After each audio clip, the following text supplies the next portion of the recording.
For you to understand na yung grace na meron ka, may lalago pa. But how can it grow if there is no somebody correcting you? How it grows if you don't know the Father of faith na meron ka? Kasi when the Lord started to appear in Isaac, He said, I am the God of your father, Abraham. Nung kay Jacob naman, sabi niya kay Jacob, I am the God of your father, Isaac and Abraham. Then after kay Jacob, kay Joseph, I am the God of your father, Jacob, Abraham, and Isaac. So the important thing to know first is to have a father in faith. Look for somebody or pray for someone. Lord, I don't know who is my father in faith. And the Lord will point you to that person. Nalalago ka sa pamagitan ng grace at knowledge mo patungkol sa Panginoong Yesus. Kasi the Father is the source. Diba? Kaya siya Father, ang ibig sabihin niya source. So, now, if you come to your spiritual father, etong spiritual father na ito, hindi lang siya pupunta sa iyo para mag-teach ng Bible. He will also represent and demonstrate you what the Lord is saying to you. When we start gathering and having fellowship sa life ministry, along with my daughters in faith and sons in faith, I always represent what I am teaching to them. If I speak about love, I will demonstrate to them how to be loved. When I speak to them about prophetic, I demonstrate to them how to prophesy. When I speak about healing, I will demonstrate how to heal. Because now, as a minister, you are not just a regular man of God, you are not just a regular woman of God, you are now becoming a father of faith. Many people will look at you kasi being a father in faith is not just the ability to provide for their needs financially. Hindi porket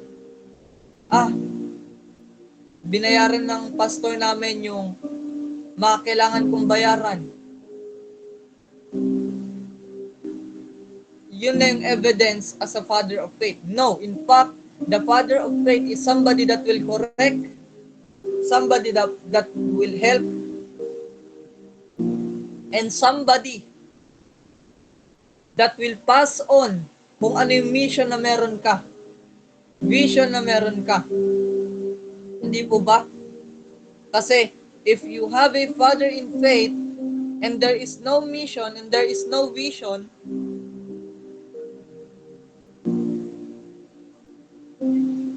it means there just be a pastor inside of the church. They are not a father in faith yet because there is no mission and vision that is passing on to the next generation. Kaya nga, when it comes to these things, for you to be able to know if your father is that person, is when God speaks to you, to what?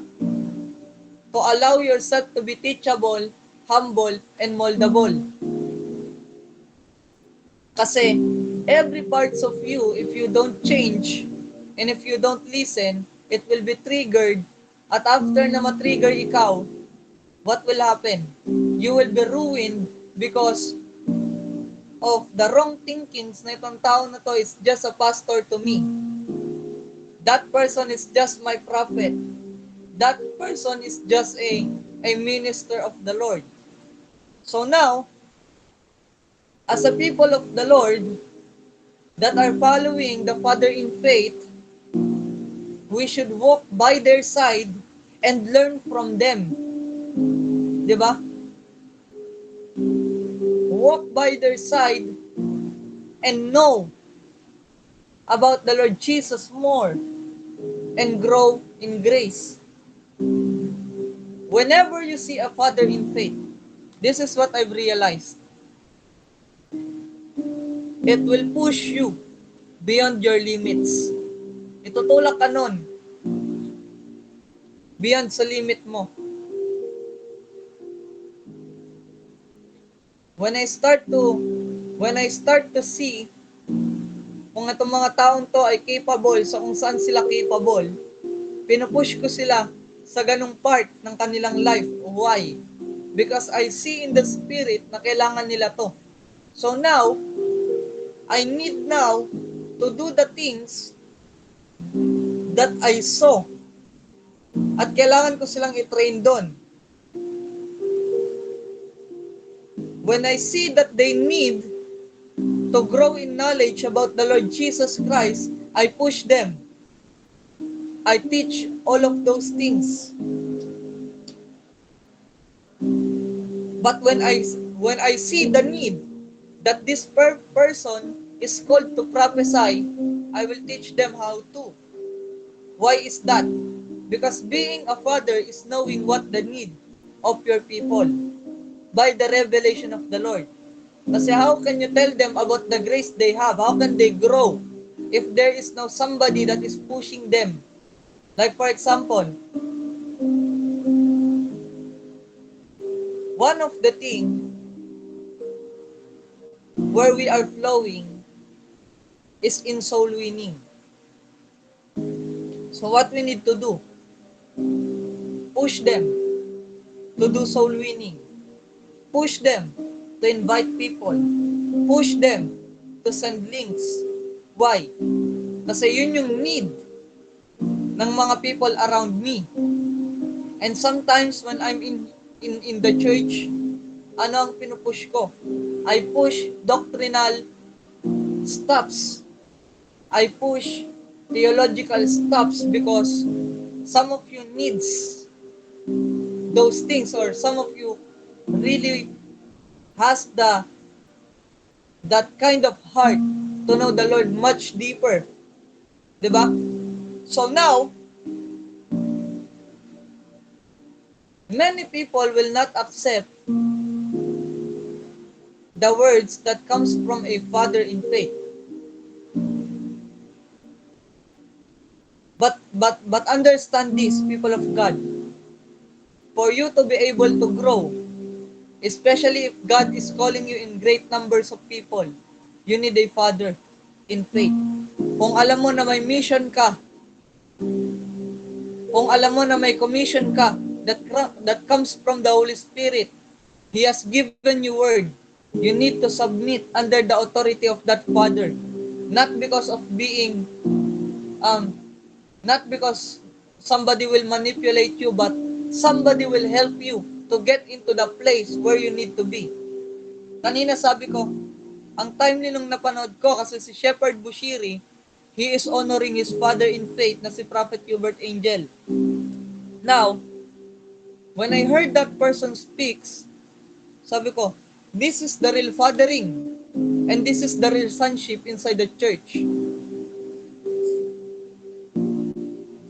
A man submitted to a man of God to be corrected, and that man of God is submitted to his father in faith to be corrected. Kasi chain reaction lang yan. Katulad siya ng family tree na meron tayo. Kaya pala ito pinangalanan kong growing trees, growing roots. Kaya siya growing roots, it is because as a man of God, as a woman of God, kung ayaw mong manatili sa isa, di ba, kailangan mong kumabit sa kung saan ka dapat nakakabit. We are like a roots. We are not just being fortified, but we also grow in numbers deep down. The Bible said, the deep calleth unto the deep. Ang tanging part lang ng halaman na makikita mo sa ilalim ay hindi ang buto. Kasi ang buto, nagiging puno at nagiging halaman sila. Pero, ang roots, no? Makikita nyo sila na pailalim at dumadami. The more na mas malaki ang roots, the more na mas matibay, at the more na mas matibay, the more na may chances ang roots na dumami. So meaning to say, that for a tree to be great, you need your roots. Saan ka nagmula? Saan ka nanggaling? Even you are gifted, kahit na meron kang gift, I am prophesying since the Lord called me. I didn't prophesy 2 years ago. I am prophesying since the Lord called me. Way back 2020 or 2021, I think, or I guess. I've been prophesying for 5 years since the Lord told me to minister for Him. Para my grace grew because of the Father that I have. In my journey, I honor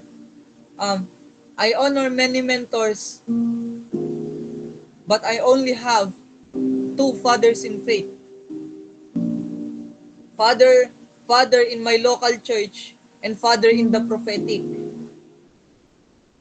My spiritual father in my local church is Apostle Carl, while my father in the prophetic is Prophet Lovi. And that's why I grow in this certain level where when I prophesy like how they prophesy. And when I teach the way they do. Because I honor the anointing of these 2 people. Even that I have many mentors and I listen to them, my grace comes from this person. Kasi if I don't have a father in faith, una, how can I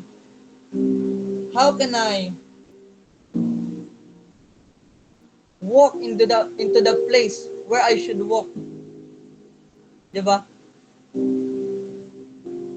Apostle Carl pushed me, sabi niya sa akin, this is the time that you need to do what the Lord is saying for you to do.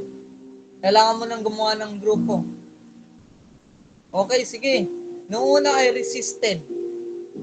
Until when I comes up 2022, I started to build my group. Nawala. Then 2024, I came back. Nawala ulit. Then 2026, I came back again. And now it is prospered. And in that season of my life, I've realized na when you listen to the voice of the Lord through your father in faith, you will succeed. Alam niyo, people of God, marami sa atin right now, to be truth and to be honest, people of the Lord, marami sa atin, when your father in faith speaks, anong mangyayari? You don't listen. Why? Kasi feeling mo hindi pa natataon yung word na yan. When my father speaks in faith, when my spiritual father speaks about something, I make it sure na kailangan ko siyang i-execute agad. Kasi kapag hindi, I will miss out what the Lord wants for my life. And I've realized na if you don't believe in the fathers of faith, especially those people that are in the realm of the Spirit, hearing the voice of God, if you don't listen to them at inuna mo ang sarili mong mind, inuna mo ang sarili mong kagustuhan, inuna mo ang selfish desire na meron ka, I tell you, mananatili ka sa kung ano yung bondage ka.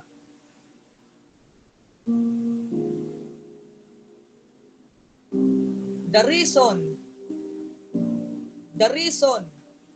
Why there are sickness in the house of Israel, not because the devil attacked,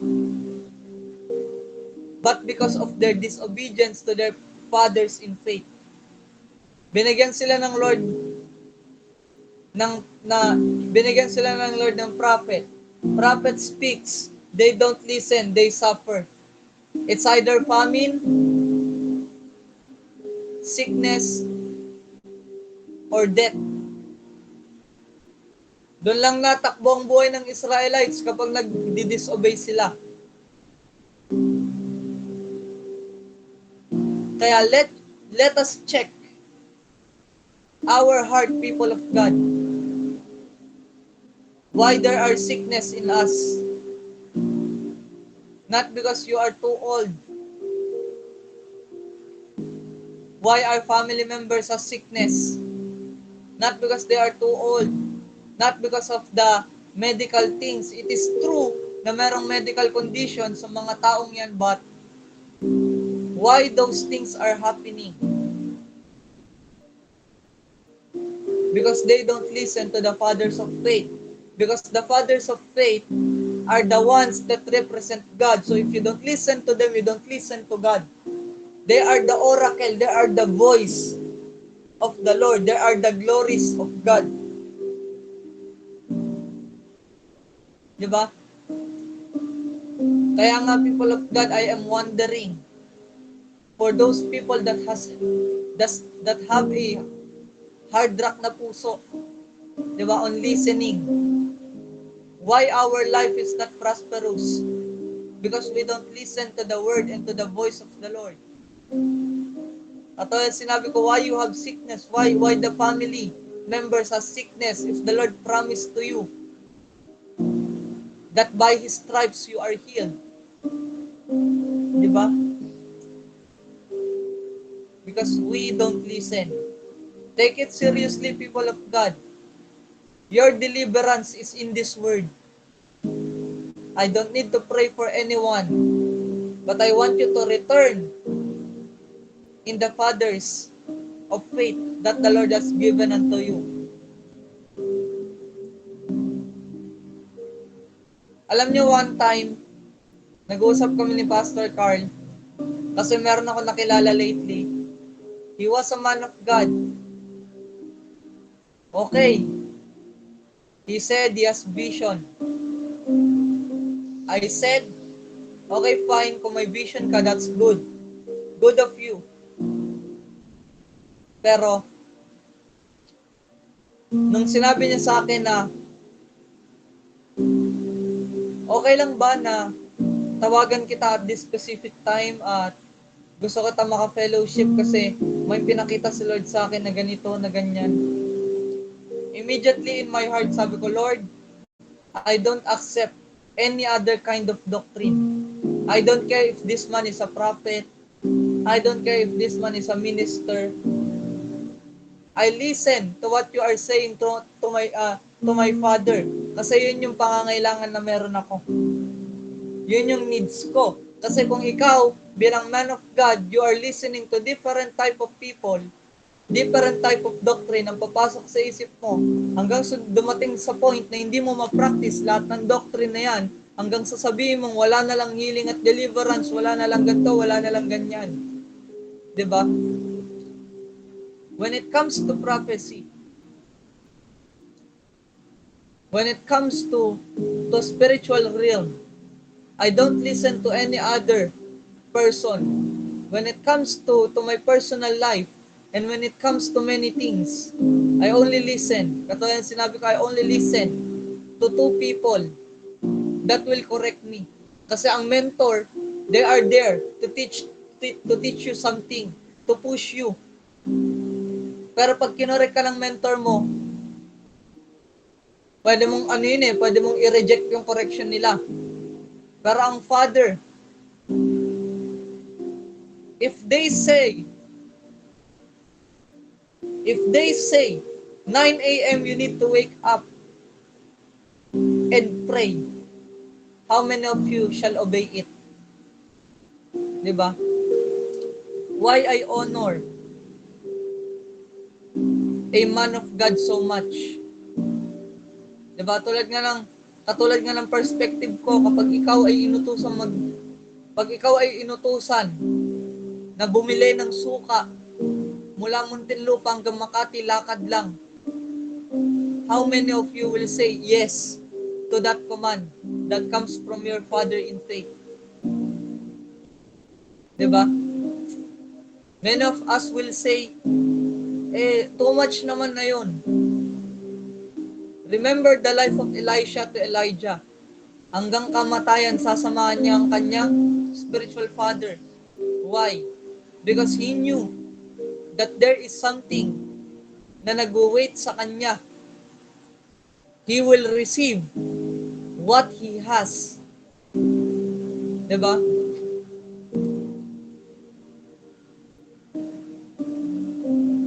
Because that is what the Lord's heart. Hindi niya naman sasabihin na I am the God of your father, Abraham, Isaac, and Jacob. Kung hindi nakikita na may great calling ka. It is the revelation na your father in faith ay talagang nanggaling sa Panginoon. Pero kung makikita nyo, si Jacob ba nag-prophesy ba palagi? Diba the, the, the, the first time Jacob prophesied to his sons and to his son is yung mamamatay na siya. Joseph, you will become like this. Judah, you will become like this. Ikaw magiging nation ka ng ganito ganyan. That is the first time and the last time he prophesied. But other than that, his children serve him. Diba? Naalala ko nga, in the Bible, you will see kung gaano kasubmissive ang mga people noon. To the point na sa pag-aasawa nila, father or tatay nila ang pipili ng mapapangasawa nila kung saan lugar.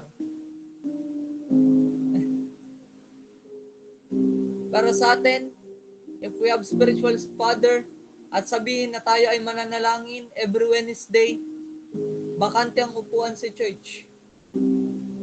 Pag tayo, sinabihan ng spiritual father, pastor natin sa church, ikaw ang mag-worship lead. Ang gagawin mo, hala, sige, nandun sa media. Diba?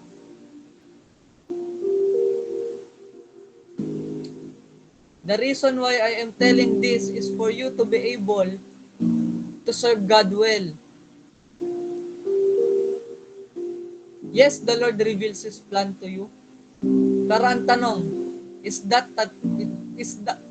ayan na ba yung oras? Is that the time? Or is this the time for you to walk in it? Or the Lord is just saying to you that you need to practice listening to your Father first before you listen to me. The reason why I am sharp in the prophetic because I learned how to listen to my Father in faith.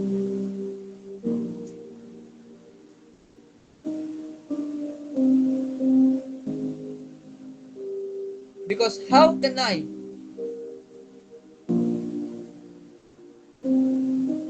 diba? I will repeat it again, children of God. The reason why I am sharp in the prophetic,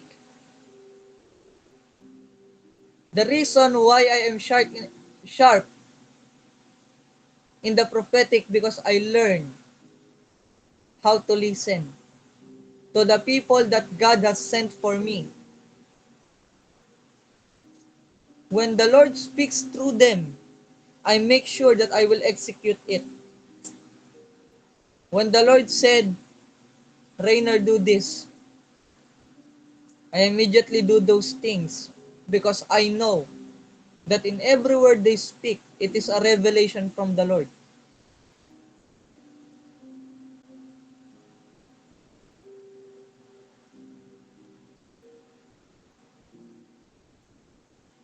We need to understand na itong mga bagay na to ay important.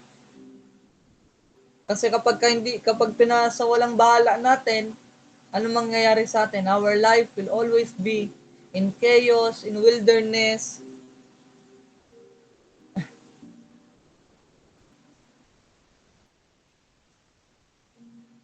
There's a moment in my life that yes, merong paghihirap, pero I never experienced so much hardship in my life, not to bribe you, people of God. Hindi para yabangan kayo.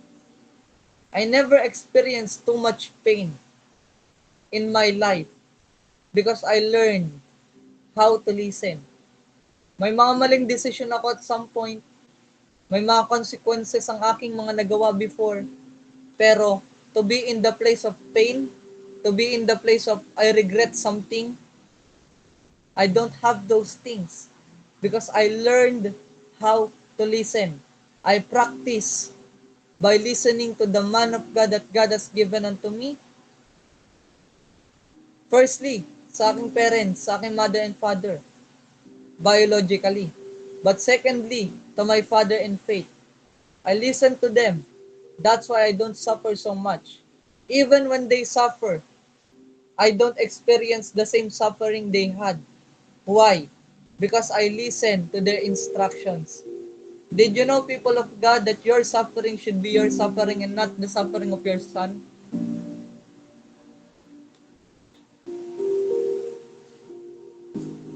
May mga paghihirap ako na kayang ma-skip ng buong community namin sa life because I told them what to do. That's why listening is important. 'Di ba? Why we have Bible study?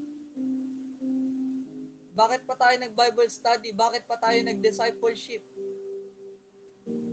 If we don't apply the things, bakit pa tayo nagpa-mentor? Bakit pa tayo nanghingi ng advice? Kung lagi lang nadarating sa point ng buhay natin eh, we will not listen to what the Lord has said or have spoken to us. What is the essence of those things? Hindi po ba? Does it make sense, children of God? Kasi, as you see now, if we measure our life, let's ask ourselves, how many times na sinunod ko or pinakinggan ko yung counsel sa akin?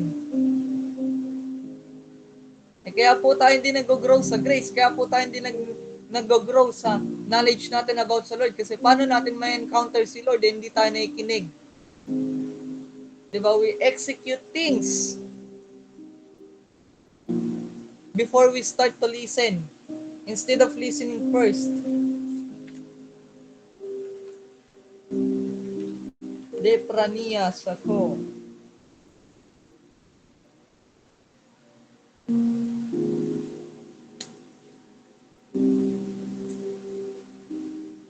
Diba? Where this grace came from? Genesis 12:2. When the Lord has given the promise to Abraham, Abraham receives the promise. But Jesus fulfills what he said to Abraham. So meaning to say, tingnan nyo, this is the very thing that you will understand. Abraham did have a child, Isaac, and Isaac did have a child, Jacob. Jacob did have a child of 12 tribes of Israel. Then after that, many things happened hanggang kay Malakay. And after kay Malakay, New Testament came. And Jesus, di ba? Jesus fulfilled everything that he said to Abraham. I will make you a father of all nations. So what just it means to us?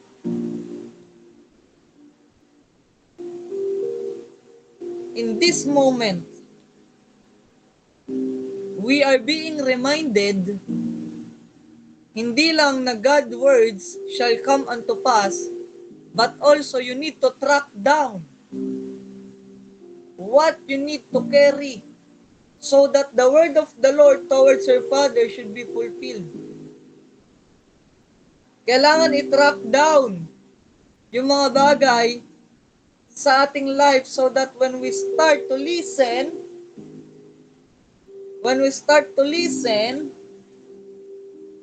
we may inherit the things that the Lord has promised to our Father.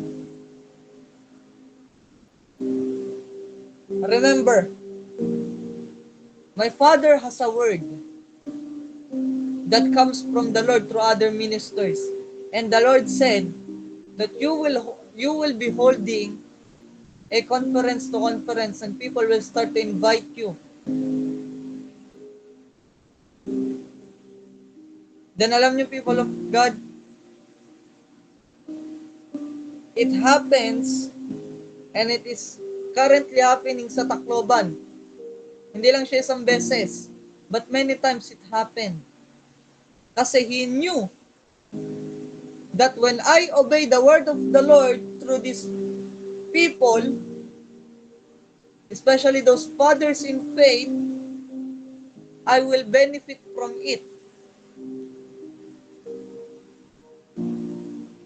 So the question is, why until today, you don't experience what the Lord has promised unto you? Kasi alam niyo, children of God, maraming tao, when the Lord speaks to them, like for example, if I say to you, leave your job, syempre, ang makikita mo, kapag iniwan ko tong trabaho na to, ganito yung mangyayari sa akin. We don't see the promise of the Lord ahead of it. When I start to dream, the Lord said, I place my word in your heart and yours in mine, so preach the gospel. That's when I start to really take it seriously. My journey in the prophetic and speaking the gospel.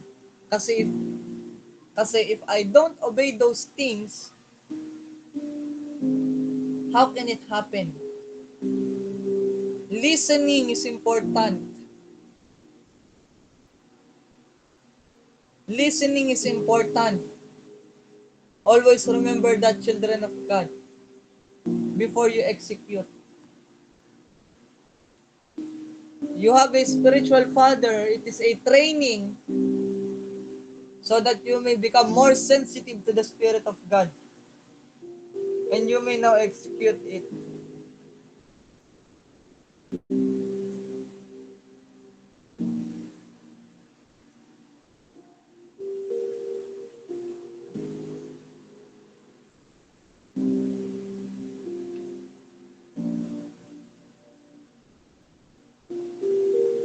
Jesus said, I came here to fulfill the law and the prophets.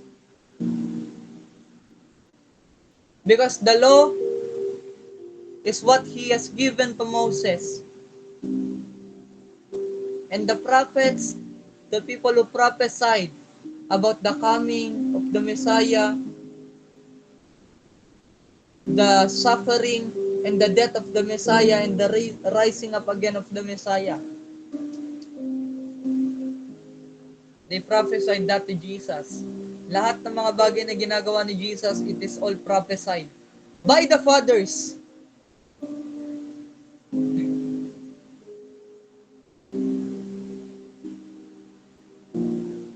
Minsan, people of God, you don't need to hear the word of the Lord as when you pray. For you to be able to hear God easily, go to your Father.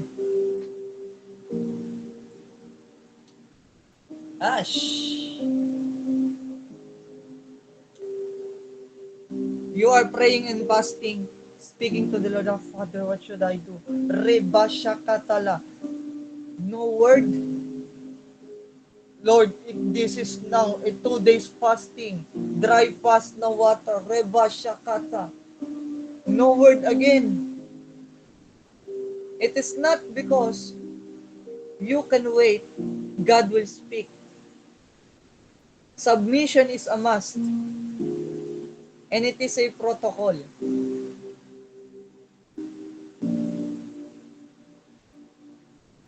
I remember na para kang isang bata na gusto mo na magtrabaho pero it's not yet the time. Ang kailangan mo lang naman gawin muna for now is to listen.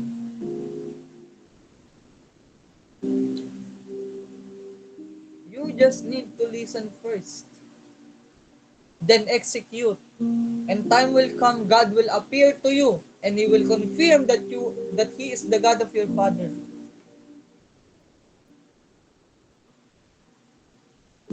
Then you may now focus on the things that the Lord has given unto you.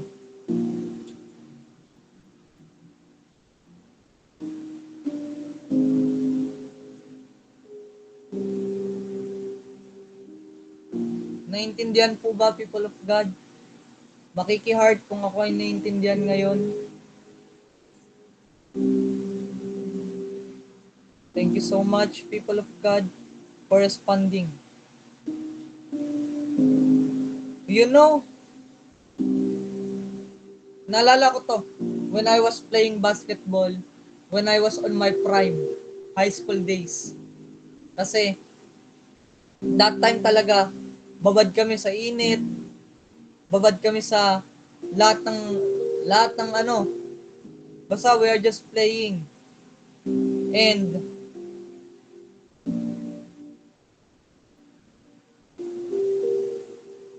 sometimes, sa aking life, may nagsabi sa akin, hindi mo kailangan pahirapan ng basketball. I-shoot mo lang ang bola. Hindi mo na kailangan ng sobrang angas na mag-dribble. Kailangan mo yan kapag kailangan mo mag-dribble, pero ang goal is hindi mag-dribble. Ang goal is maipasok ang bola sa ring. Then now, when I am thinking about it, sabi ko nga no, you don't need to make things complicated, to hear God in a complicated way. You don't need to be me.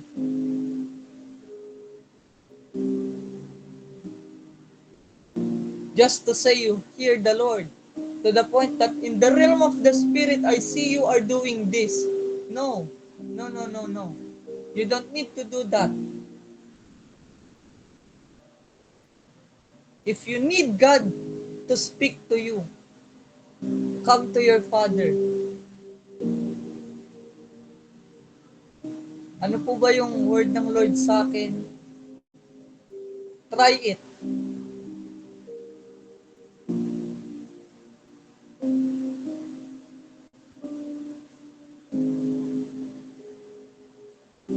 And the Lord will answer you through them. 101%. Kapag feeling mo lost ka, not because you just trust the person, but you see Jesus in them. If you see the Lord in them, ask them. Especially your father in faith, ask them what the Lord wants me to do. Kasi hindi ko alam yung gagawin ko. 'Di ba?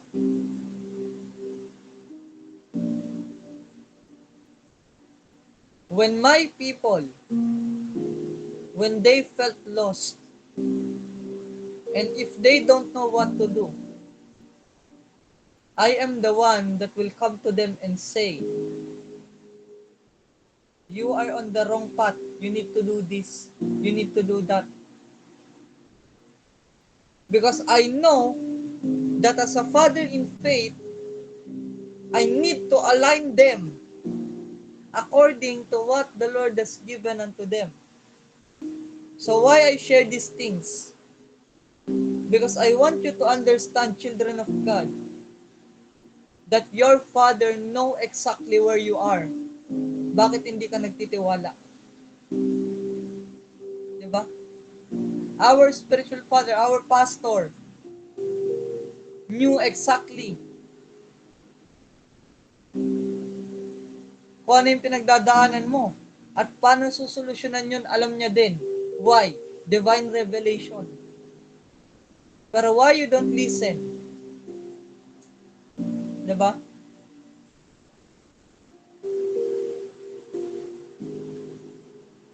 Why we don't listen? Leprano sakia nama lakura basante lima. Listening is important, children of God.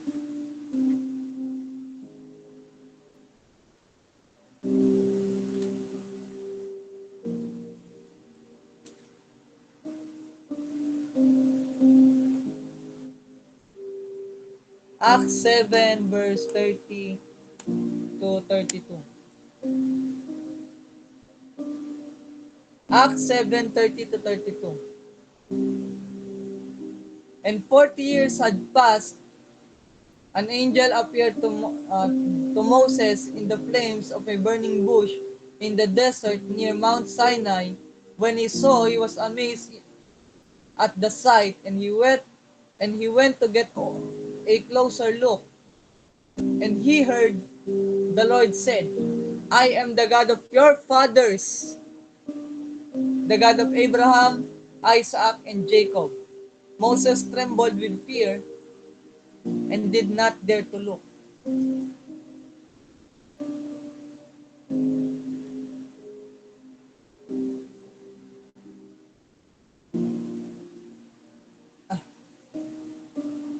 Why the Lord needs to speak na I am the God of your father? Because of the greater works that He has done to them, you will also receive. Because you inherit what the Lord is doing to them. It is for you. It is for you. What your father in faith has done, it is not for them, it is for you. What I am doing is not merely because of me. I am doing this because of the sons and daughters I have in faith. Pastor Carl doing all these stuffs not because of him, but because of us na nasa WTJR. So that it may pass to another generation. Great things happen to them. Okay, greater measures that you will receive. Greater measure happened to me. Much greater measure will happen to my sons and daughters in faith. Because that's how it will work. And always remember that, people of God. The Lord called you and present your father's name or mother's name in faith. Because He wants you to learn that their lives becoming an example to you so that you becoming an example to another people. That's how spiritual genealogy works. That is why now when you look at me, I am not just serving in one place, I am also serving my people. Because it has a moment na naipanganak na ang kailangang gawin. Nagpasa na. 'Di ba?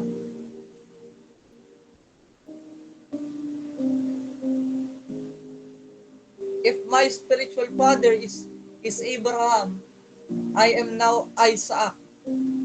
And as I am Isaac, I have now Jacob.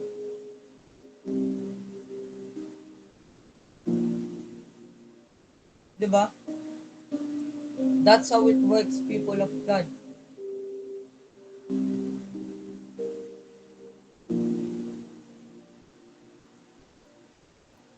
That is the importance of looking back. Kung kanina listening to them, ngayon looking back to what they have done with the Lord.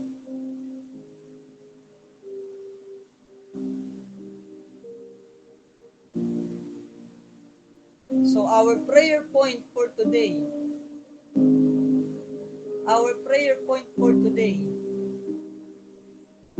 is, Lord,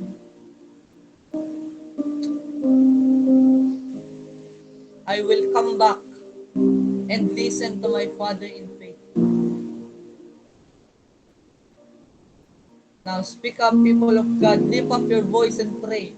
Tell to the Lord and say, Lord, I will come back and listen to my Father in faith again. Say it to the Lord, Father, in Jesus' name, I come back to my Father. I will listen to every words that He will speak. Lord, I pray that every correction, Lord, na marireceive ko, Lord, everything, Lord God, the words na i-release niya, Lord, I will follow. I will obey not because of them. I will obey because it is what you want me to do. Lord, thank you so much for revealing your heart for us this night. Na sa mga oras na ito, lift your voice, people of God. Pray, pray, people of God. Reba Shata. Lord, we thank you for the opportunity that we have a spiritual Father in our midst, Panginoon. Lord, thank you for sending them to us to help us. Father, we thank you for everything, Lord God, that you have given to us, Lord God, through them. I pray, Lord, na maingatan ko ito sa aking puso at ma-apply ko lahat ng word nila according to your desire, O Lord. Reba Shakata. Lift your voice and pray, people of God. Reka namase. Lekano sakia naman dele marukata. Yasukata. Eraprania sakendele yama sukandele maastela kudia lamana. Ezepradia. La katia marukana. Azokatia masente. Lebrania makunde la mahaya. Rakata radia masonto la marikande. Zekataya marakuzate. Continue to pray, people of God.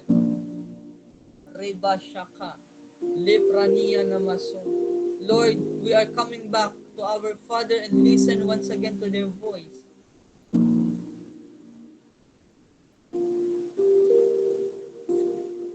In Jesus' name. Listen, people of God. The Lord is showing me a vision. And in the vision, I am seeing a puzzle. The Lord is saying, for the people in Walking the Jesus Road ministry, I want my people to be united. I don't want my people having their own agendas, but I want them to be united. Their mind and the devil took advantage towards their heart because their seal is on the wrong place. My people haven't received what I am going to do to them or what I have done to them because they are not united. I want my people to be united. I want them to go back on where they need to be and wanted them to be united, says the Spirit of the living God. For the puzzle cannot stand, even there is one missing in the picture. And you are that puzzle. Go back to the place I am sending you. Go back to your Father in faith. In Jesus' mighty name. Rema Shakia Labasete. Thank you, Lord. Thank you, Jesus. Father, we bless you. We adore you, O Lord. And we thank you for everything you have done. We thank you, Father. Rimashaka. La pradia mas talukate. Maridalo sa te marikani. Zeprani shakianama azukata. Rabashaka. Librania lamu sa kianama.